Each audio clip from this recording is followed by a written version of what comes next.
খেলনা সামগ্ৰী তোলাই টকাৰ বান্দোল কিন্তু তেনে ভোগবাদৰ বিপৰীতে ৰঙিয়াত এগৰাকী মহিলাই তেওঁৰ স্বামীৰ চিকিৎসাৰ বাবে 8 মহীয়া সন্তানক বিক্ৰী কৰিবলৈ ওলোৱা এক হৃদয় বিদাৰক ঘটনা সংঘটিত হৈছে। দুৰ্ভোগীয়া মহিলাগৰাকীৰ বিষাদ গাথাৰে আমাৰ এই প্ৰতিবেদন।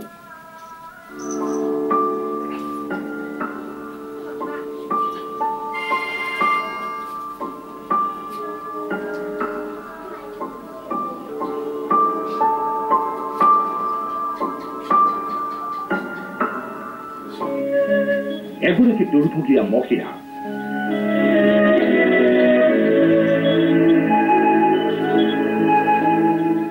কোলা দেশলৈ ৰঙিয়াৰ ৰাজপথত এতিয়া ফুৰি ফুৰিছে এইগৰাকী মহিলা।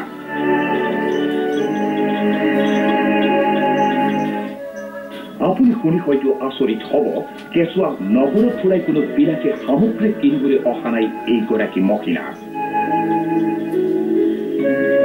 বিপন্ন বদনে এইগৰাকী মহিলাই এতিয়া তেওঁৰ একমাত্ৰ আত্মহীয়া সন্তান প্ৰাণজিত বিক্ৰী কৰিবলৈ গ্ৰাহক বিচাৰি আহিছে।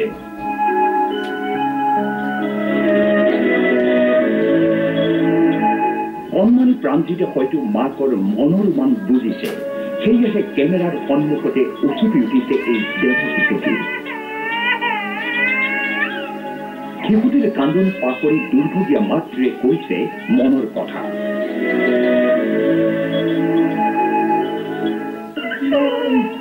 মই বালাগাঁৱৰ পৰা আহিছো। তাতে চলি বিক্ৰী কৰিম বুলি কাষ্টমাৰ বিক্ৰী আহিছিলো। চলিটো বিক্ৰী কৰিম মই। মোৰ মিষ্টাৰৰ বেমাৰ আজি 1 মাহ হ'ল।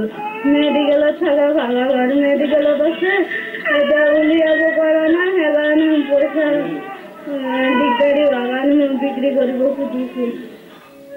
হয়, সুনিতা গুপ্তা নামৰ ৰঙিয়াৰ বালাগাঁৱৰ এইগৰাকী মহিলাৰ জীৱনত এতিয়া ঘোৰ অমানিচা। তেওঁৰ স্বামী ৰাজু গুপ্তা এতিয়া যকৃতৰ জটিল ৰোগত আক্ৰান্ত।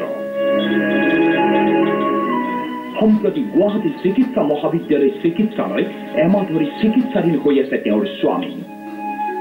স্বামীৰ চিকিৎসাৰ নামত এপতকৈ সকলো সামগ্ৰী বিক্ৰী কৰি শেষ কৰিলে এইগৰাকী মহিলাই, কিন্তু আৰ্থিক প্ৰয়োজন পূৰাব নোৱাৰিলে তেওঁ।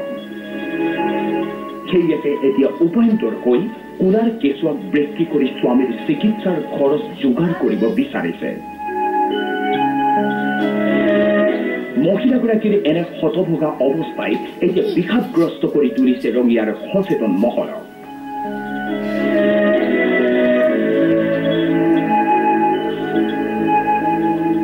এই মহিলাগৰাকীয়ে ইতিমধ্যে তেওঁৰ স্বামীৰ চিকিৎসাৰ নামত এপতকৈ সকলো সা সামগ্ৰী অলংকাৰ বিক্ৰী কৰি শেষ কৰিছে আৰু এতিয়া একমাত্ৰ সন্তানটিকো বিক্ৰী কৰাৰ বাবে অনাই বনাই ঘূৰি ফুৰিছে। এই কথাটোৱে আমাৰ সমগ্ৰ ৰঙিয়াতে এক চাঞ্চল্যৰ সৃষ্টি কৰিছে আৰু আমি আজি গম পাই আমি খবৰ ল'বলৈ আহিছোঁ। আমি ঘটনাৰ সবিশেষ বুজ লৈছোঁ। এই মহিলাগৰাকীক আমি তেওঁৰ সন্তানটি বিক্ৰী কৰিবলৈ আমি মানা কৰিছোঁ। দুৰ্নীতিৰ বোকাত নিমজ্জিত একাংশৰ ঘৰৰ গাড়ীৰ গেৰেজত ওলাই টকাৰ বান্দোল। অভিজাত পৰিয়ালৰ ঘুষখোৰ বিষয়াৰ কেঁচুৱাৰ খেলনা সামগ্ৰীৰ ভিতৰতো ওলাই টকাৰ বান্দোল। তেনে সময়ত ৰঙিয়াৰ এই মহিলাগৰাকীৰ দুৰ্বিষহ জীৱনৰ ছবিয়ে কঁপাই তুলিছে মানৱীয় প্ৰমূল্যবোধৰ ভেটি। দুৰ্নীতিৰ ৰকমূলাৰে টকাৰ পাহাৰ গ্ৰহ মানুহৰ মুখা পিন্ধা বিয়াগুম বিষয়াৰ গাত খাওপাত বৰষিছে এইগৰাকী মহিলাই। ৰঙিয়াৰ পৰা ৰবীন দাস, ফ্ৰণ্ট টিভি।